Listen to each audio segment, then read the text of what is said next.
కుక్కడపల్లిలో హైడ్రా బీభత్సం సృష్టించింది. బీఆర్ఎస్ రాష్ట్రోత్సవ సభ కోసం ఫ్లెక్సీలు ఏర్పాటు చేస్తే హైడ్రా అధికారులు వాటిని తొలగించారు. దీంతో బీఆర్ఎస్ నాయకులు బగ్గుమన్నారు.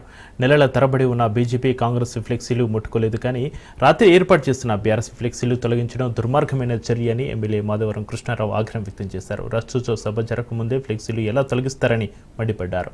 ప్రభుత్వ అధికారులు కాంగ్రెస్ పార్టీ కోసం పనిచేస్తున్నారని ఫైర్ అయ్యారు. ప్రజల కోసం అధికారులు పనిచేయాలి, కానీ పార్టీల కోసం కాదని నిప్పులు చెరిగారు. రాష్ట్ర ప్రధాన కార్యదర్శి నేను కంటిన్యూస్గా ఈ ఫ్లెక్స్లు ఎంత ఘోరంగా చెప్తున్నారంటే ఇప్పుడు కూడా ప్యాట్రోలింగ్ వస్తుంది. ఫ్లెక్స్ టీఆర్ఎస్ కేసీఆర్ కేటీఆర్ అంటే ఎందుకంత భయం మీకు? ఇలా చేసిన తప్పేంది? మేము చేసిన తప్పేంది? ఎందుకింత భయం? నా పేరు అశ్వంత్ కుమార్, నేను టీఆర్ఎస్ విద్యార్థి నాయకుడే.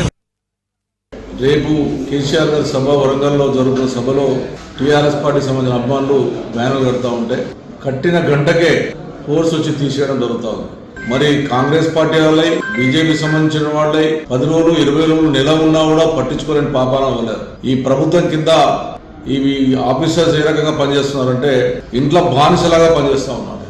టీఆర్ఎస్ పార్టీ బ్యానర్స్ భయం ఎందుకు మనకు అర్థమైతే కాంగ్రెస్ పార్టీకి గంట సేపు కూడా ఉండకుండా వాళ్ళేమో బర్త్డేలకు అదేవిధంగా రకరకాల ప్రోగ్రాంలు పెడితే తీసి మున్సిపల్ ఆఫీస్ కడితే కూడా మున్సిపల్ అధికారులు తీయరు.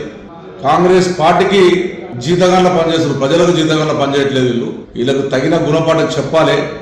నిజంగా చెప్పాలంటే ఈ ఆఫీసర్స్ మీద కఠినమైన చర్య తీసుకోవాలి. మరి ఇన్ని రోజుల నుంచి కనీసం ఎక్కడితో బ్యానర్లు ఉన్నాయని చెప్తే తీయలేనటువంటి ఈ ఆఫీసర్స్ మరి టీఆర్ఎస్ పార్టీ అధ్యక్షుడి బర్త్డే అయినప్పుడు ఆ రోజు నా ఎట్లా తీయడం, నా బర్త్డే అయితే ఆ రోజు తీయడం, మళ్ళీ ఇప్పుడు ఇవాళ రేపు పొద్దున ఉత్సవాలను ఇవాళ కడితే నాది నదిలే మొత్తం వచ్చి ఎంతో ఫోర్స్ తీసి చింపేసి బయటపడాడు. ఇంత దుర్మార్గంగా ఇలా మన భారతదేశంలో ఉన్నాం. మేము బయట దేశం నుంచి కాలేము, భారతదేశానికి సంబంధించినటువంటి వ్యక్తులను, తెలంగాణ బిడ్డలము. ఈ రకంగా దుర్మార్గంగా ఈ బ్యానర్ తీయడం అనేది దుర్మార్గం.